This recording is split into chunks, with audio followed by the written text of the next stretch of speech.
et que ces personnes ont été libérées par la suite, après les tirs sur le président. Docteur. Oui, maître. Pour vous, le premier intérêt de la manifestation de la vérité dans cette affaire, pour les victimes, c'est d'abord quoi? Le premier intérêt, oui, c'est qu'on sache, si possible, quels sont ceux qui ont mis la main sur la gâchette. Merci. C'est le premier intérêt. Voilà. Quels sont ceux qui ont mis la main sur la gâchette pour abattre les gens? Merci, docteur. C'est le premier intérêt. Connaître votre criminel, votre agresseur, et si vous êtes en vie, vous le pardonnerez. Voilà. Donc, c'est d'abord c'est d'abord une satisfaction morale, oui ou non? Évidemment, de savoir qui m'a fait cela. Quand la victime découvre son bourreau, c'est d'abord moralement il est satisfait. La première des choses. Le reste, il peut pardonner, oui ou non? Même la victime, si il a la possibilité de pardonner ou de ne pas pardonner, oui ou non? Je viens. Si le criminel est devant la victime qui est en vie, il se repentit, la victime peut le pardonner. Oui. Il ne peut jamais oublier, mais il peut pardonner. Oui. Et c'est ce que nous voulons. Nous voulons savoir quels sont ceux qui ont tué et pourquoi ils l'ont fait. Merci. Quels sont ceux qui ont tué, on les pardonnera. Pourquoi ils ont fait, on cherchera à ce que cela ne se refasse plus. Est-ce que vous savez que votre comparution à cette barre a décelé, en tout cas pour moi, la dimension personnelle de la dimension juridique de ce dossier? C'est possible, maître. Est-ce que vous savez qu'entre vous, les parties civiles, il y a la dimension personnelle qui est dans ce dossier, entre certaines parties civiles et les accusés? C'est possible, je ne sais pas. Docteur. Oui, maître. On vous a parlé du capitaine Marcel. Oui, maître.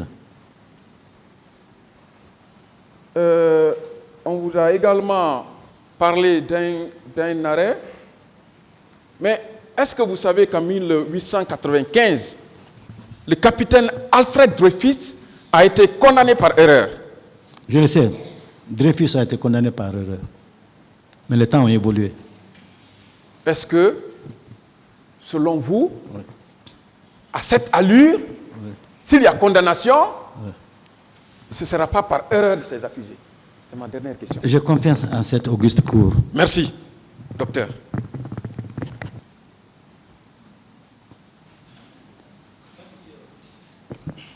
Monsieur le Président, docteur. Oui, maître. Je reviens sur certaines questions. Je suis à votre disposition. Pour des précisions. Oui, maître. Très bien.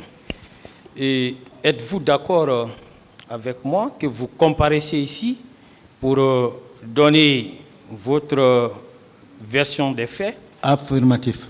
Dire ma part de vérité. Très bien. Et que dire votre part de vérité consiste à dire ce que vous avez vécu et entendu. C'est bien ça? Oui, maître. Surtout très bien. C'est faisant. Est-ce que vous avez vu M. Aboubakar Diakité Ditumba au stade du 28 septembre? Je ne l'ai pas vu de mes yeux. Très bien. Et puisque vous ne l'avez pas vu, est-ce que il vous revient de dire qu'il serait responsable pénalement de quoi que ce soit, ou bien cela revient au tribunal? En raison du principe de la présomption d'innocence. Ça revient au tribunal après avoir reçu toutes les informations de part et d'autre. Oui. Je ne suis pas le seul convoqué ou le seul, la seule personne qu'on parle devant la barre. Il y en a qui sont venus avant moi, d'autres viendront, plus nombreux encore après moi, et leur religion sera éclairée, ils prendront la décision qu'il faille. C'est pour cette raison que je ne veux parler que de ce que je connais et ce que je peux prouver en tout temps et en toutes circonstances. Vous savez, on a eu à vous faire dire ici que tous sont pénalement responsables de ce qui est arrivé. Vous savez, il y a le principe de la présomption d'innocence, dont tous les accusés bénéficient jusqu'à l'intervention d'une décision de justice. Question, s'il vous plaît. Ok.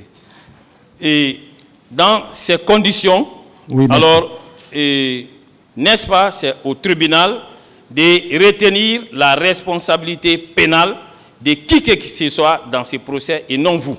Nous pouvons exprimer ce que nous voulons. Très La bien. décision revient au tribunal, par chacun son métier. Très bien. Merci. Ok.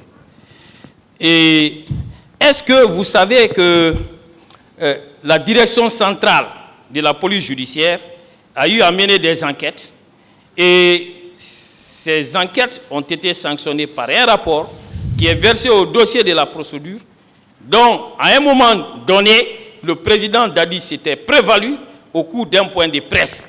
Et le bilan qui ressort de la lecture de ces rapports est le suivant.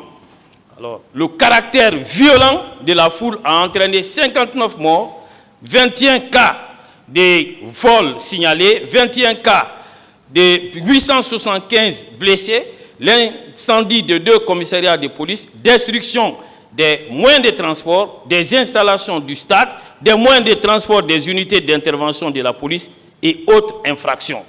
Alors, et il mettait ça au compte des leaders politiques que vous êtes. Est-ce que vous comprenez ça? Que vous soyez à la fois victime et bourreau de ce que vous avez vécu au stade du 28 septembre. Ce n'est pas possible. Très bien.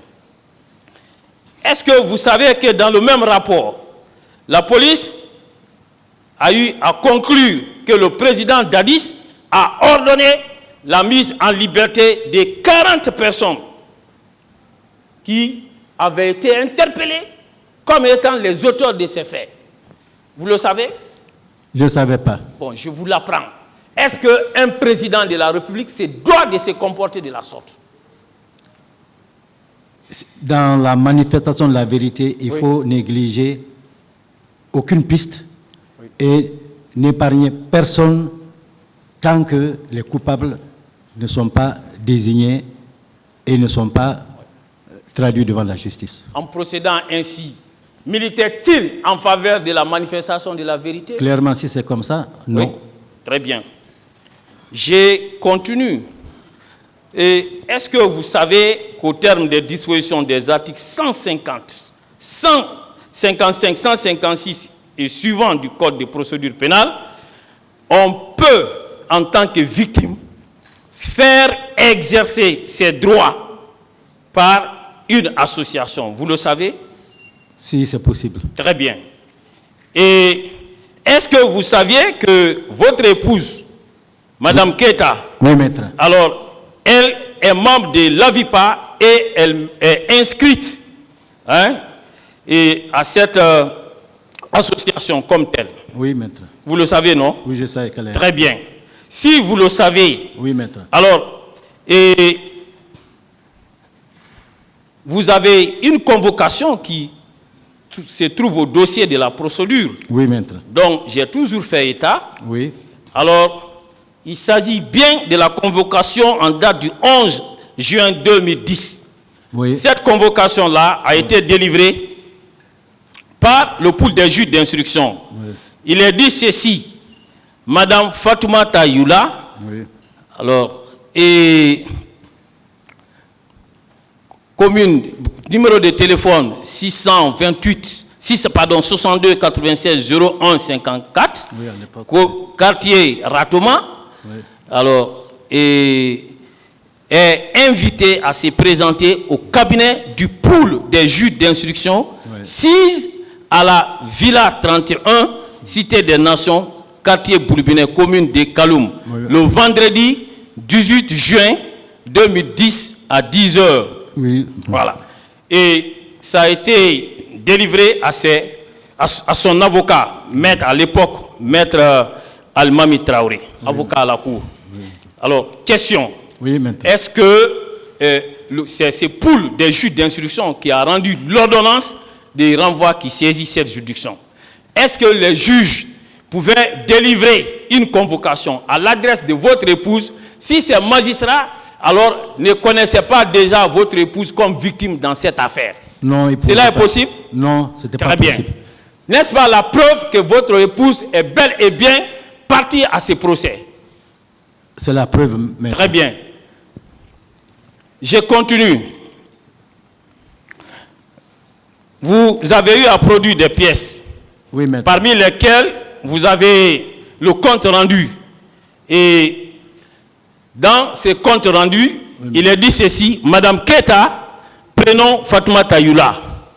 Alors, n'est-ce pas la preuve que lorsque vous dites qu'elle est votre épouse, on a au dossier de la procédure, parce que cette pièce est versée, qu'il y a une preuve que elle est bel et bien votre épouse.